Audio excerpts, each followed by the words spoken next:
Welcome to प्राजापंख news. आप देख रहे हैं प्राजापंख न्यूज।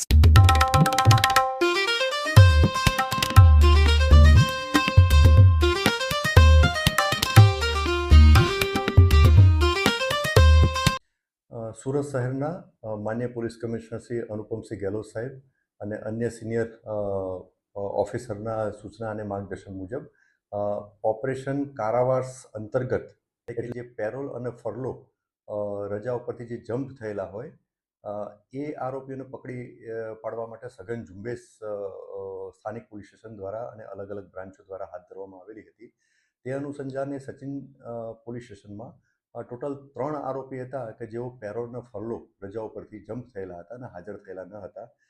એમને પકડવા માટે એક અલગ અલગ ટીમો બનાવવામાં આવેલી હતી અને એમાં પરિણામલક્ષી પ્રયત્નો કરવા બાબતે કામગીરી ચાલુ હતી। દરમિયાન આ 3 આરોપીમાંથી એક આરોપી સુરેન્દ્ર કલ્લુ પ્રસાદ વર્મા કે જે મૂળ ઉત્તર પ્રદેશનો રહેવાસી જે છે અને એ સચિન પોલીસ સ્ટેશનમાં 2007માં આરોપી વિરુદ્ધમાં એક મર્ડરનો ગુનો દાખલ થયેલો હતો।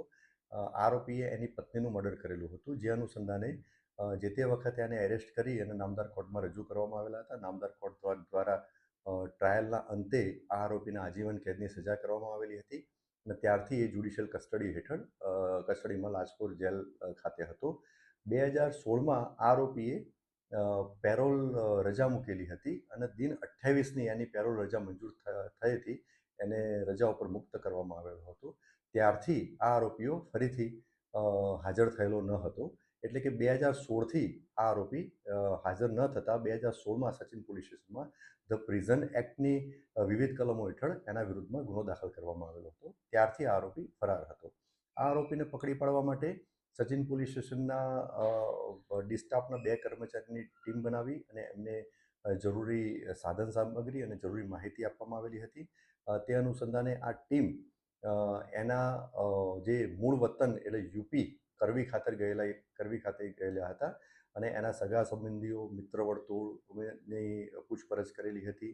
ત્યારબાદ અમુક ચોક્કસ બાતમી મળેલી હતી। એ બાતમી આધારે એ જે જગ્યાએ ભાડેથી રહેતો હતો તે જગ્યાએ જઈ અને તપાસ કરવામાં આવી।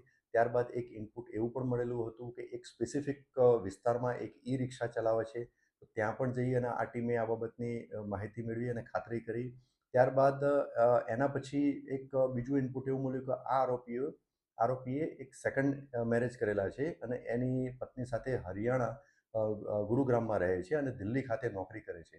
તો આ બાબતે પણ એમાં માહિતી મેળવી અને એના આધારે અમુક ટેકનિકલ સર્વેલન્સથી પણ અમુક માહિતી મેળવવામાં આવી અને એ માહિતી આધારે યુપી જે ટીમ ગયેલી હતી ત્યાંથી પછી એ દિલ્હી રવાના થઈ અને દિલ્હીથી થોડી પ્રાથમિક માહિતી મેળવી અને ગુરુગ્રામ રવાના થઈ અને ત્યાં ચોક્કસ એનું ઘરનું લોકેશન મળ્યું, એની ફેમિલી મેમ્બર પણ મળ્યા। એના પછી આ ટીમ જે છે એ વોચમાં રહી અને વેશ પલટો કરી અને આરોપીની વોચમાં રહી અને જરૂરી ફોટોગ્રાફ્સ આરોપીના હતા, આ ટીમે મેળવેલા હતા।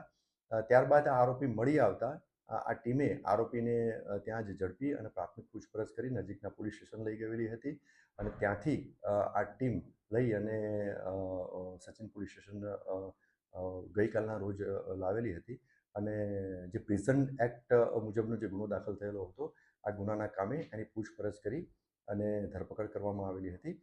આમ આ ટીમે આશરે 9 દિવસની સઘન તપાસ અને ખૂબ ડેડિકેશનથી કામગીરી કરી અને આ એક લગભગ 10-11 વર્ષથી નાસ્તા ફરતા જે આરોપી પેરોલ જમ્પ કરીને નાસ્તો ફરતો આરોપી હતો એને ઝડપી પાડ્યો હતો અને હાલમાં આરોપીને નામદાર કોર્ટમાં